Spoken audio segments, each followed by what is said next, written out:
Hello everyone, today is 21st of August, now it's 15 past 10 in the morning Moscow time. I'm Levan Gudadze and this is my first update for a day in which I will share all the main news that are making headlines in Russian media outlets and Russian language pages on different internet platforms. And there are quite a few very significant developments and news that I like to share with you for this moment. And I will start with this report from RIA Novosti that Russian Defense Ministry confirmed information that city of Novgorodskaya in DPR have been liberated by Russian forces, and this city is of course New York. I already reported that New York is under Russian control. This town here on not far away from Toretsk, and well, Russian Defense Ministry confirmed this information, and currently Russian troops are moving forward in Nilepovka direction, and eventually once the Nilepovka will be under Russian control, of course Russian troops will move further northward and westwards towards Leonidovka and Toretsk itself, and simultaneously Russian troops already are conducting offensive operations in Toretsk direction from Artyomova settlement, Kirova and Druzhba settlement. Russian troops had a significant progress in Kirova area, by the way, and well, basically Kirova is under Russian control now, and before end of this week most likely we will see battles begun inside Toretsk itself. Russian recon and sabotage units already are operating in Toretsk, but main phase of the operation to liberate Toretsk will begin most likely before end of this week. That being said, let's continue with some other news. RIA Novosti is also reporting that Russian air defense systems intercepted 45 Ukrainian drones over the Russian territory during the previous night, and 11 drones were intercepted over the Moscow region. Well, it's been quite a while since Kyiv regime tried to conduct large-scale drone strike on Moscow. 11 drones were intercepted, and I'm afraid as desperation settles in Kyiv regime more and more, probably this terrorist activity of Kyiv regime and their Western masters, including attacks on Moscow, will only increase, and hopefully Russian side, Russian security services, Russian forces are ready for whatever provocations Kyiv regime will conduct to repel and neutralize the threats. Also, by the way, 23 drones were neutralized over the Bryansk region, 6 drones over the Belgorod region, 3 drones over the Kaluga region, and 2 drones over the Kursk region. And also there was reports that Russian air defense systems shot down 2 Ukrainian missiles over the Kursk region. At this point, no reports about casualties on the ground or more or less significant damage. Of course, if any updates on that during the day, I will share information on my Telegram channel. RIA Novosti is also reporting that Russian armed forces conducted long-range precise strike on point of concentration of Kyiv regime's Kraken neo-Nazi formation in Nikolaev region. This information was confirmed. Successful strike was confirmed by local leader of the local partisans, pro-Russian partisans, Sergei Lebedev.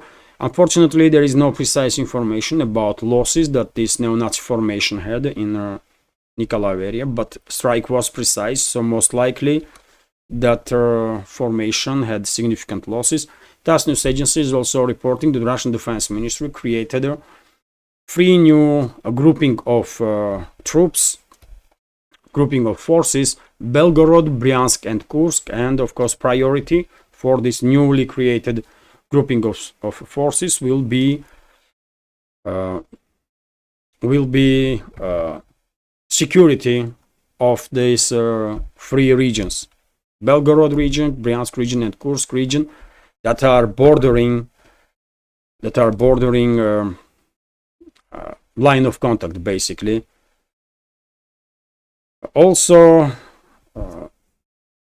TASS news agency is reporting that Kyiv regime urgently asked NATO for heavy military equipment, including engineering equipment, because hundreds of Kyiv regime's military vehicles were destroyed in Kursk region during this incursion of the Kiev regime and NATO that is taking place for the last 2 weeks, and the Kiev regime is unable to evacuate at least those destroyed or damaged vehicles that can be somewhat repaired.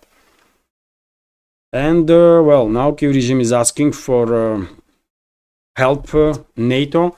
Vzglyad newspaper is also reporting that well, according to Russian Defense Ministry, and this is yesterday's report, by the way, about previous 24 hours, so Russian armed forces neutralized in Kursk direction 350 military personnel and 25 units of different types of armored vehicles.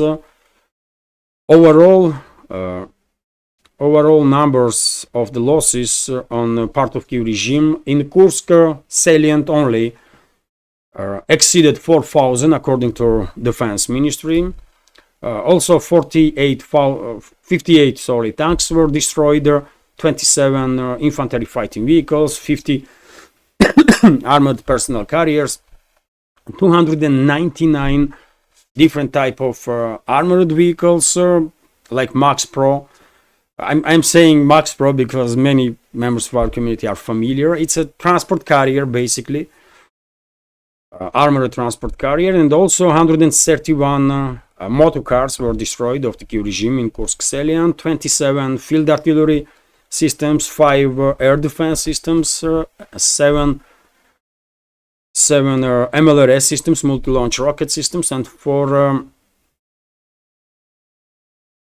6 radio-electronic warfare systems, also engineering machines, equipment, and so on.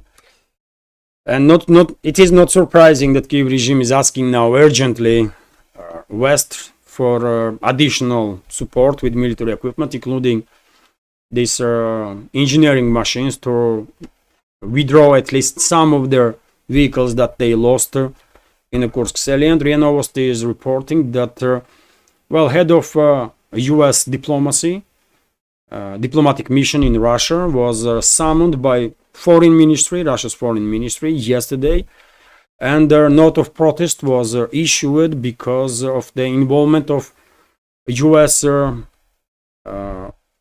private military companies in this incursion or invasion of the Kursk region by formerly Kiev regime, in reality Kiev regime and NATO, obviously. Okay,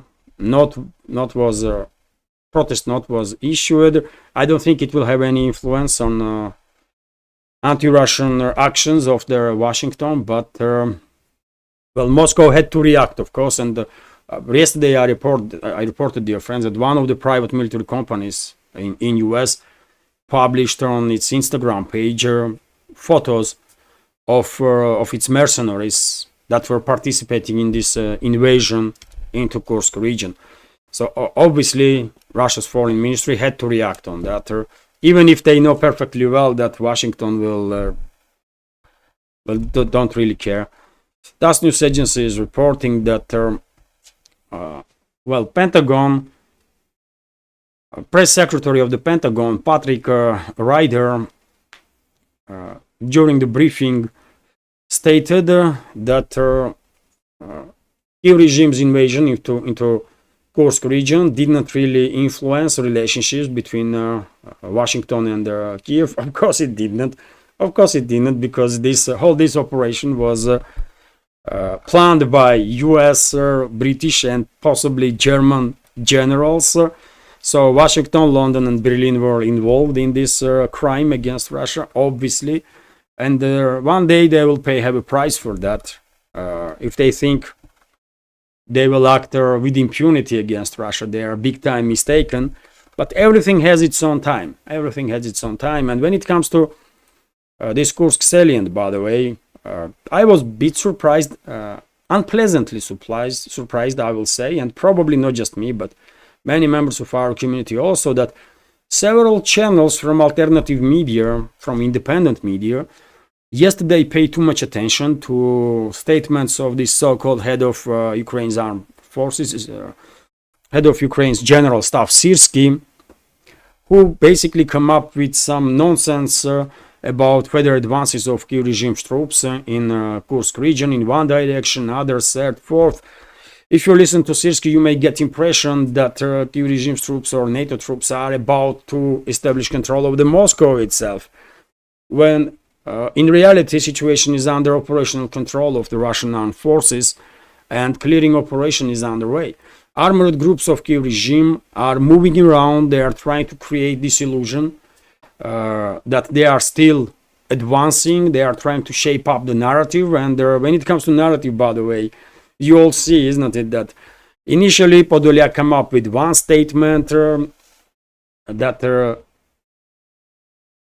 they are conducting these operations. Podolyak basically directly, if I remember correctly, almost directly confirmed that they want to occupy some territories in Russia to improve their negotiation positions with Moscow or something like that.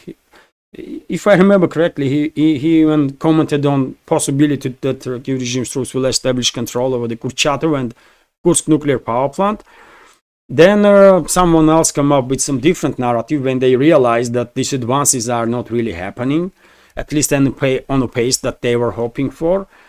And yesterday or day before, Zelensky come up with a third narrative now that they are creating buffer zone. So no talks anymore about Kurchatov city and Kursk, the nuclear power station, and so on. And of course, when it comes to this incursion, it is obvious to me, at least, that, and I was saying this from very beginning, that most likely Kiev regime's NATO troops that invading Kursk region, and when I say NATO troops, I mean NATO instructors and the mercenaries that are disguised, in reality are NATO troops, but disguised as mercenaries. So Kiev regimes and NATO troops had the two major tasks. There could be some other ones, but there was two major tasks in my understanding. First is to reach Kurchatov city. This is the Kurchatov city, and to establish control over this town itself and also over the Kursk nuclear power plant. That was a major task, as I understand. And secondary task was to force Moscow to redeploy a significant number of troops from other sectors of the front line to ease the pressure on Kiev regime's formations in those other directions. First of all, in Pokrovsk sector of the front line, but Kiev regime clearly failed in both these areas, right? Kiev regime troops have not even theoretical chance to reach Kurchatov. It's not happening, and obviously they would not be able to establish control over the Kursk nuclear power station, and they failed to force Russian side to redeploy significant number of troops from other sectors of the front line. So therefore they are coming up now with these different narratives almost on daily basis to somehow justify this absolutely crazy move to invade Russia's Kursk region. Right? And it's not just Kiev regime, it's their Western masters also. Because the world is watching and no one really understands what the hell is going on. Russian troops are about to establish control over their Pokrovsk. Russian troops already established control over the New York and are about to begin operation to liberate Toretsk. And this time, when Kiev regime's defense lines are collapsing, we are seeing this invasion into Kursk region. What the hell, really? But yet again, man, what you expect from NATO generals, by the way? What you expect from NATO generals is uneducated, stupid bitches, man. Come on, let's be real here. Even retired former militaries of the US, by the way, even they have no respect for these so-called four-star generals that in reality majority of them never saw a single battle in their lives. They have no idea what war is. And what they gonna plan, by the way? What they gonna plan? What kind of operation? I remind you that 2023, this so-called Kiev regime's counteroffensive in Zaporozhye and South Donetsk sector was also planned by NATO generals, right?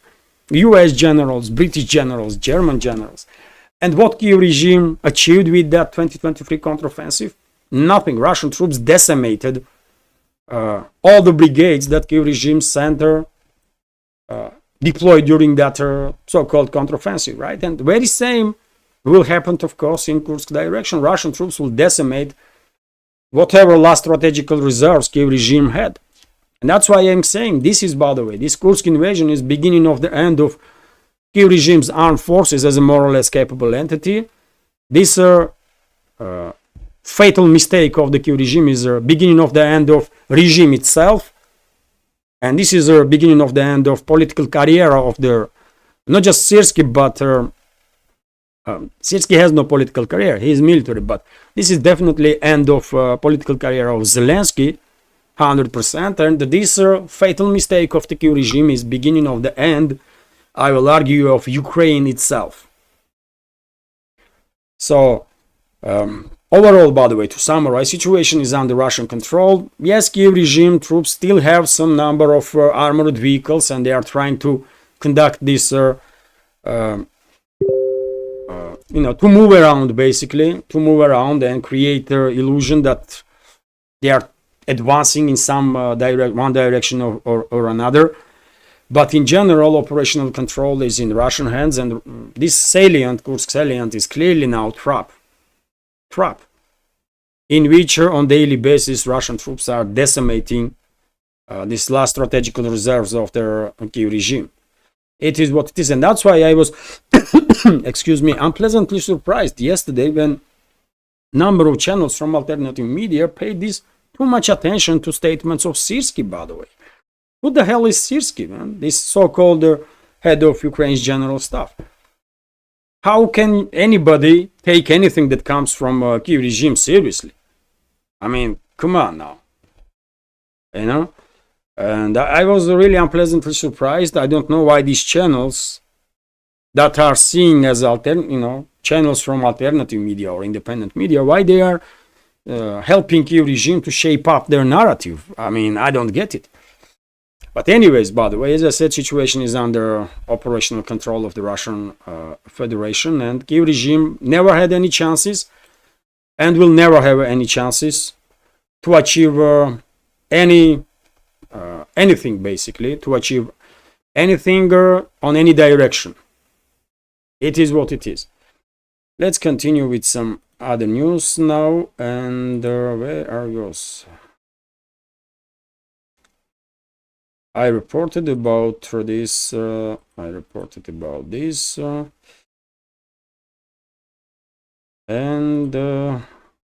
Okay, this news, by the way, TASS news agency is reporting that, well, according to very same Patrick Ryder, press secretary of the Pentagon, training of the Ukrainian pilots continues in the US, in Arizona, and also in Denmark. Okay, this is also, by the way, topic on plausible deniability. Of course, no Kiev regime's pilots will operate with no F-16s. It's not happening. Of course, whenever F-16s will operate in the skies of the so-called Ukraine, they will be piloted by NATO pilots, and their maintenance to these planes will be done by NATO personnel also. Engineering personnel. It is what it is. TASS news agency is reporting that well, Kiev regime is asking now US JASSM long-range cruise missiles that can be launched from F-16s, and this is also, by the way, topic on plausible deniability. Kiev regime is requesting. This is all formal games, by the way. Kiev regime is requesting, Washington is agreeing, and in reality, Washington most likely already delivered to Kiev regime, formally Kiev regime in reality to US militaries that are based in Poland and Romania, most likely, maybe in Moldova, and possibly somewhere in Ukraine, that will operate with F-16s. I mean, they already received these missiles, and one may ask why US will send these JASSM missiles, because UK and France have run out of Storm Shadows and Scalp PG missiles, by the way. The stockpiles are on low level, and they can no longer provide Kiev regime with significant volume of those cruise missiles, and JASSM is somewhat similar to British Storm Shadow and French Scalp EG missiles. And probably those missiles already are in hands of US troops that will operate, US NATO troops that will operate with F-16s. RIA Novosti is also reporting that Prime Minister of India, Modi, who will visit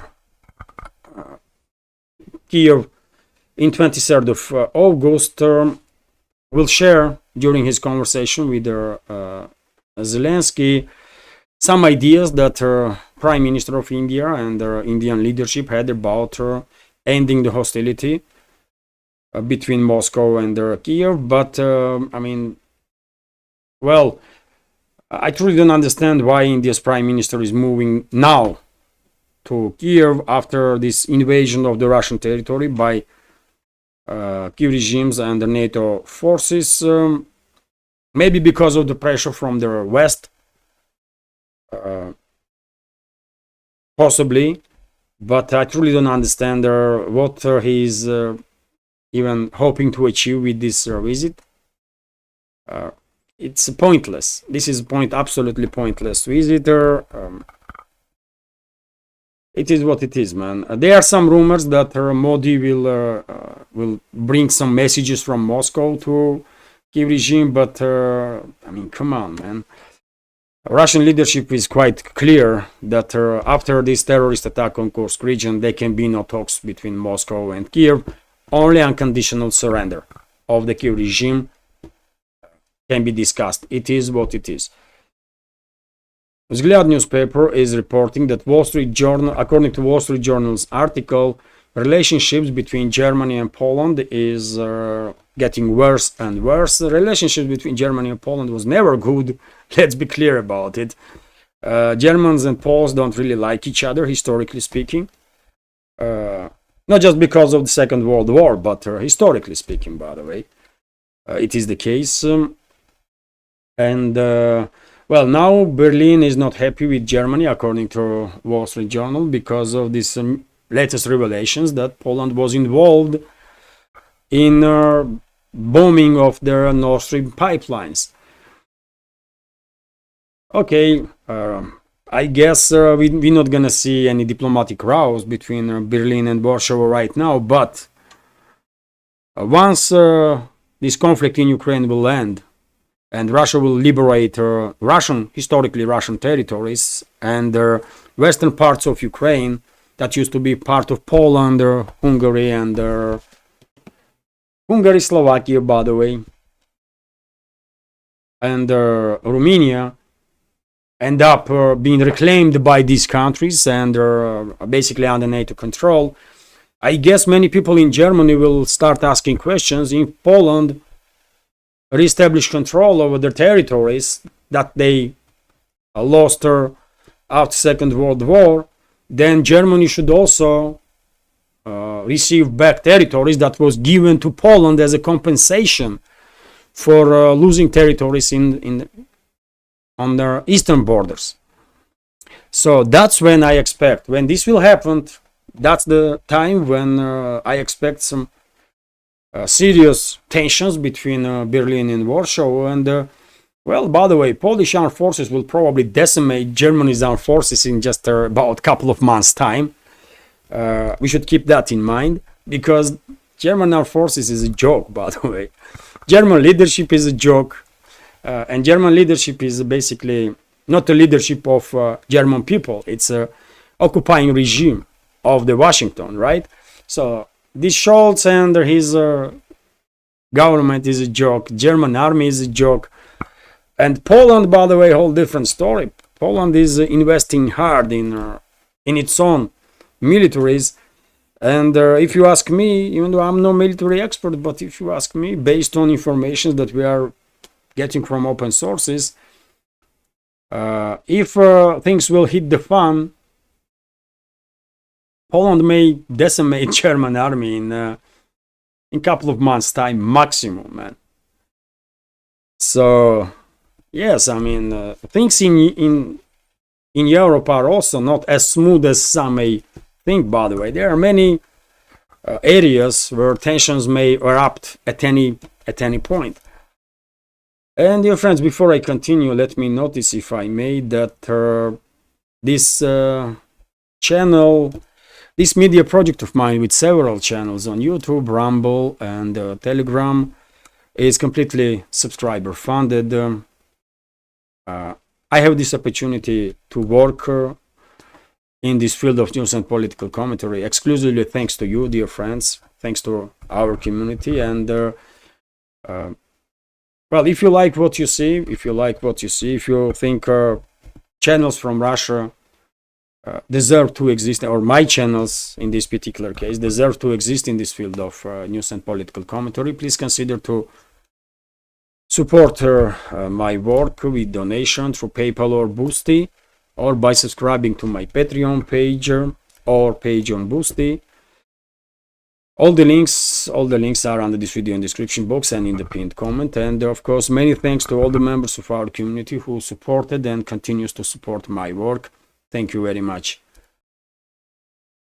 That's being said, RT is reporting, by the way, that a response to Israel could take time, according to Iranian militaries. So Iran's Revolutionary Guard Corps, IRGC, has warned that Tehran's retaliation over the assassination of the Hamas leader Ismail Haniyeh may only come after a long wait, according to Reuters. And then, quote, time is on in our favor, and the waiting period for this purpose could be long. Ali Mohammed Naini, spokesperson for IRGC, an elite and influential branch of Iranian military, reportedly said on Tuesday, adding the enemy should wait for a calculated and accurate response. Well, interesting news, strong warnings from Iran, but yet again, I think Tehran once again demonstrated that that Iranian leadership is a very responsible one,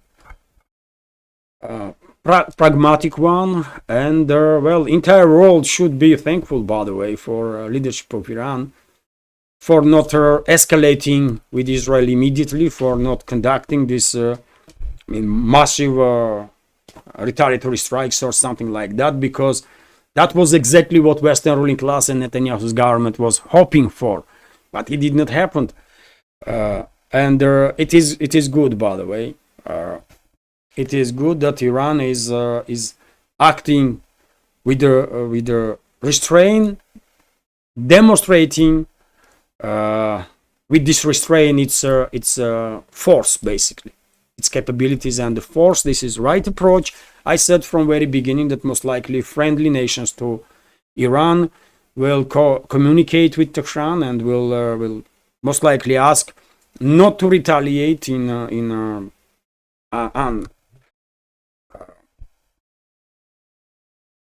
a large scale, because yet again, Western ruling class and Netanyahu's government want regional war to happen in the Middle East. But Middle Eastern countries, with the exception of Israeli leadership, don't want this. And of course, the rest of the world has no interest to see any new war anywhere on this planet, including in the Middle East, right? So very responsible take from Iran, and no one, by the way, in this world gonna think that Iran is weak because they did not retaliate immediately. No one, by the way. Everyone who has any understanding of the capabilities of Iran knows perfectly well that if necessary, Iran may conduct some devastating strike to Israel. Everybody knows that. So Iran definitely don't look weak. Iran, on contrary, Iran looks strong, by the way. On her head above Netanyahu's regime. I mean, let's be clear about it also. Because Iranian leadership clearly demonstrates level of political class that Netanyahu will never reach, or anybody in his inner circle. I mean, it is what it is, man. RT is reporting, and nothing to be said about Western ruling class, by the way, total disgrace of humanity. That's what Netanyahu, his regime, and the Western ruling class and their puppets are. Disgrace of humanity. And you know my take, by the way. I truly believe that Western ruling class and their puppets and their puppet regimes are existential threat for whole of humanity. I'm 110% convinced, by the way, that Western ruling class is an existential threat for humanity, all of humanity. And I guess majority of our community will share this opinion, because, I mean, take a look at the actions. Actions speak volume, right? And it is always Western ruling class that escalates. I mean, they're always for wars, for destruction. They will do anything to somehow try and maintain whatever dominance they think they have over the world. But anyways, let's continue. RT is reporting that Biden approved their secret U.S. nuclear strategy, according to article in New York Times. So U.S. President Joe Biden has approved a highly classified nuclear strategy aimed at deterring Russia, China, and North Korea, the New York Times reported on Tuesday, citing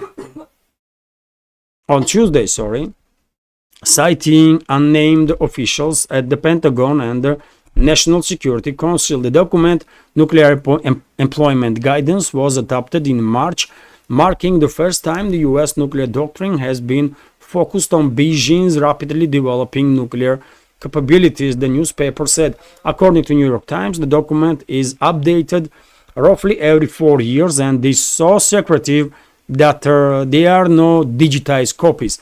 Acting Assistant Secretary of Defense for Space Policy Wapin Narang told reporters earlier this month that Biden recently issued updated nuclear weapons employment guidance to account for multiple nuclear armed adversaries. China's growing nuclear arsenal was something the US neither anticipated nor accounted for during nuclear planning decades ago, he added. Asked about the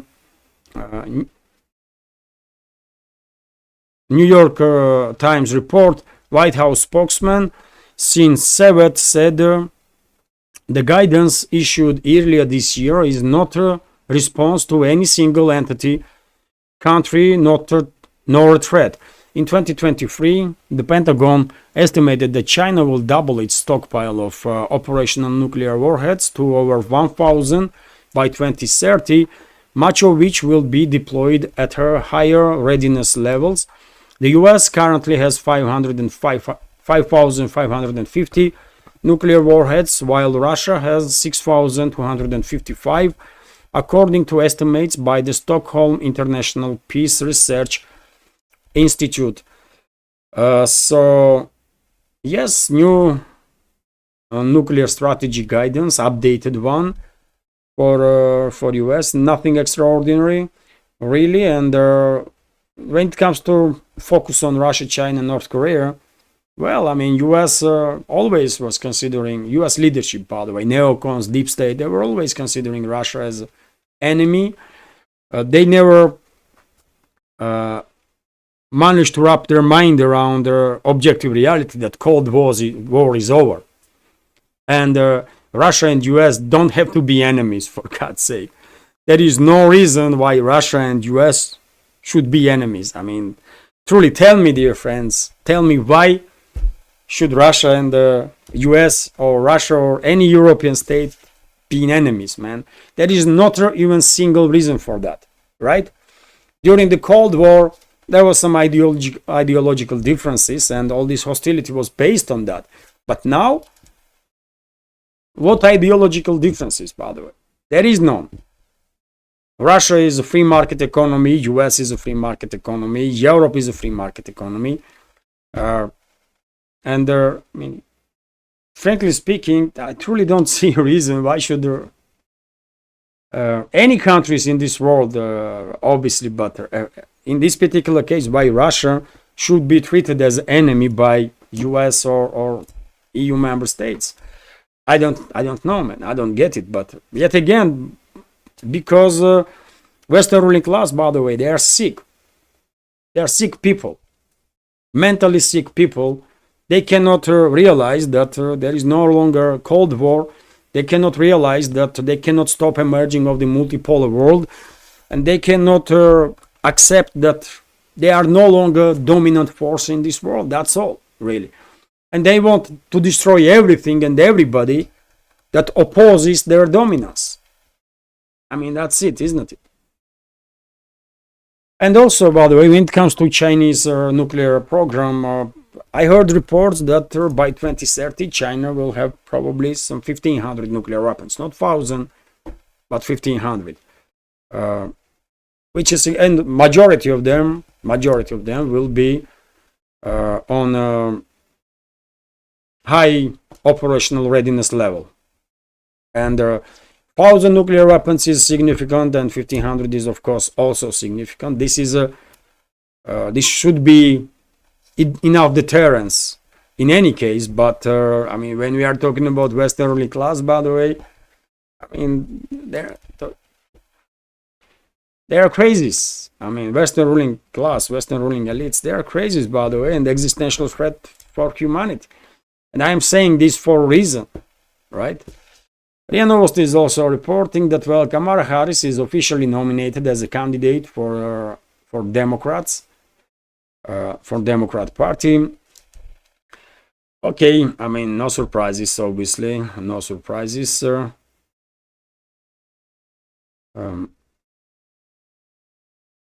I don't really understand why should anybody vote for this person, because during the last 3.5 years, I mean, she never ever said anything that will make me think, wow, I mean, she is a clever one. I mean, not even single time, by the way, she said anything that make me think that, I mean, she's intellectual. And after all, we are talking, even if this position of presidency in US is a complete theater, by the way, and presidents don't make no decisions and don't really influence nothing. And Biden's administration, I mean, Biden's rule was clear demonstration of that, isn't it? I mean, Biden barely understands where he is at any given point and who he is. So what kind of decisions he would make? None, right? He was just signing all the papers probably that he was given, and that's it. And therefore, yes, I can get the argument that it don't really matter who is the president of US, because decision-making process is hidden from the public and done always in the shadows. But still, I mean, we are talking about president of nuclear superpower, and I mean, Western ruling class, they should pick someone that is at least intellectual, for God's sake. Someone that can share with public at least a couple of complex sentences.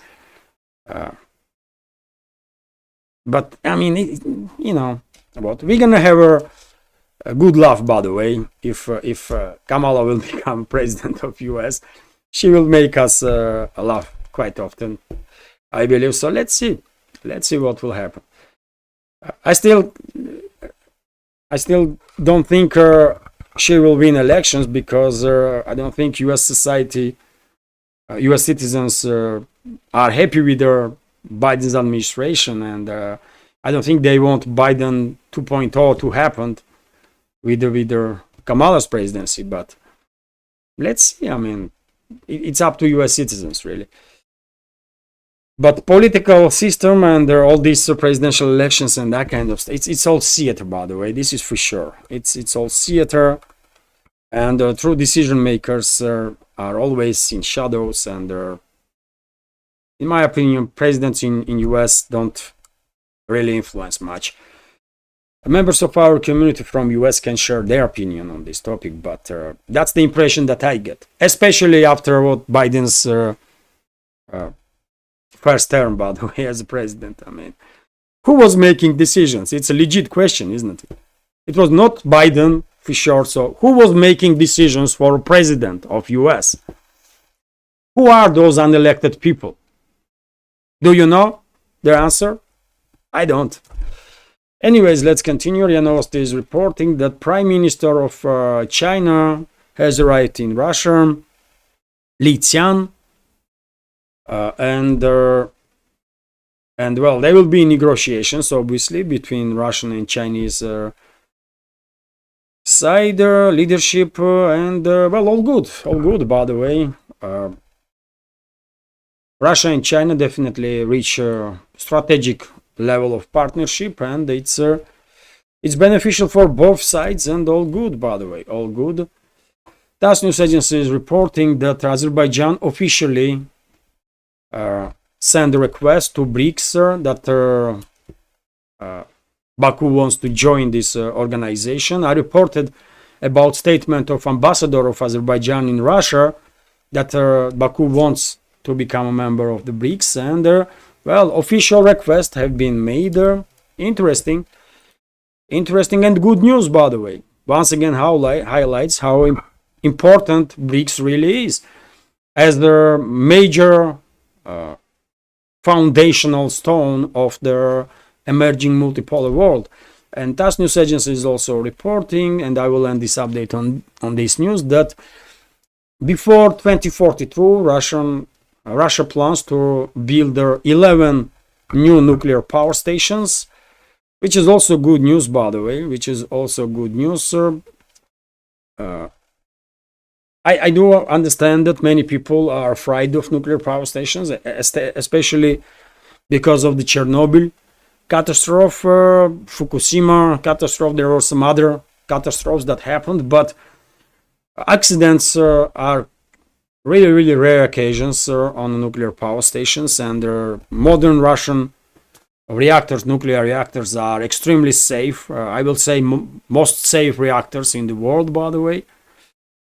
And therefore, I'm all for nuclear energy. and more nuclear power plants will be built. They're better for Russian economy, because economy is growing and will continue to grow. And of course, you need energy for that.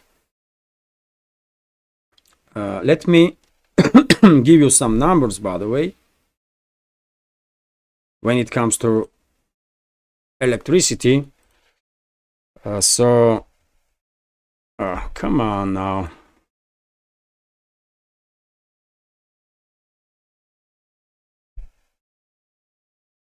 So by 2036, the project explains their installed capability of the Russian nuclear power plant should reach 34.576 million or megawatt, which will amount to 12.3% of the total installed capacity of the power plants in the country. And by 2042, this figure will be 45.841 megawatts, or 50% or 15.9% of the overall generation.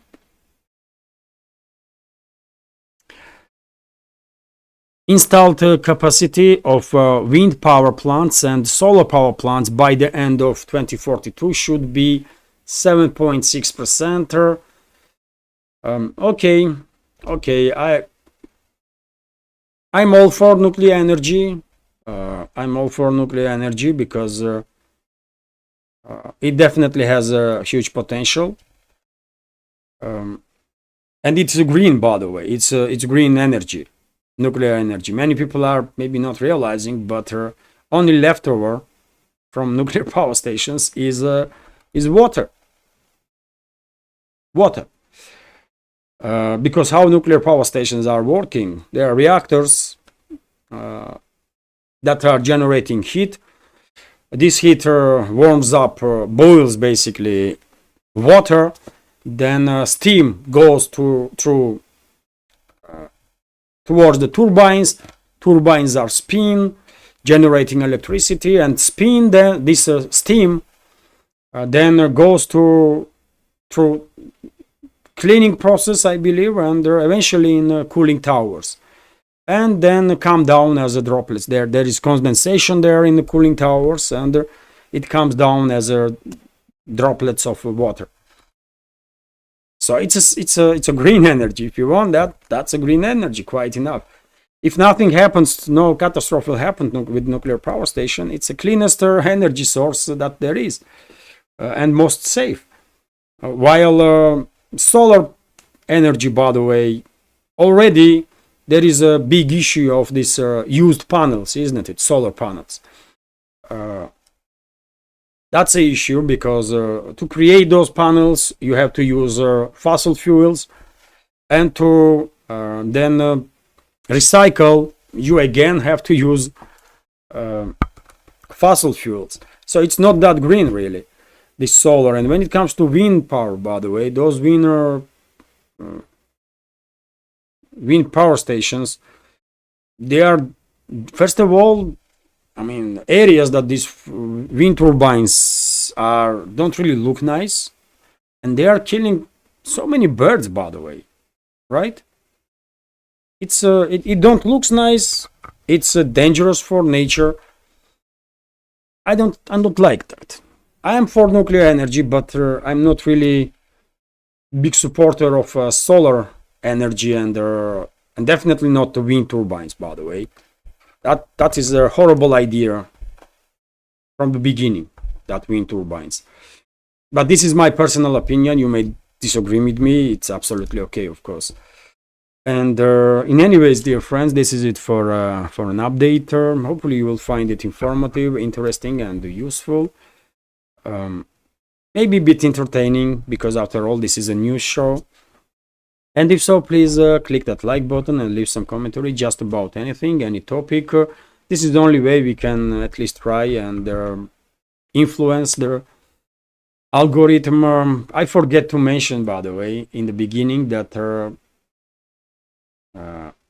I'll be grateful if you will watch my videos on Rumble, because channel is monetized there. But okay, I will say in next videos.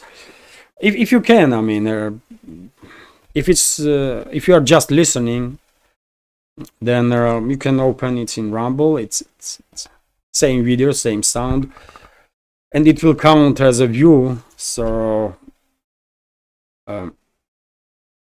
yes, dear friends, if you can, please share links to my videos or share information about my channel with your friends in real life. And if you like my work, if you want to support, you can do it. All the links are under this video in the description box and in the pinned comment. This is it for now. Have a great day and take care.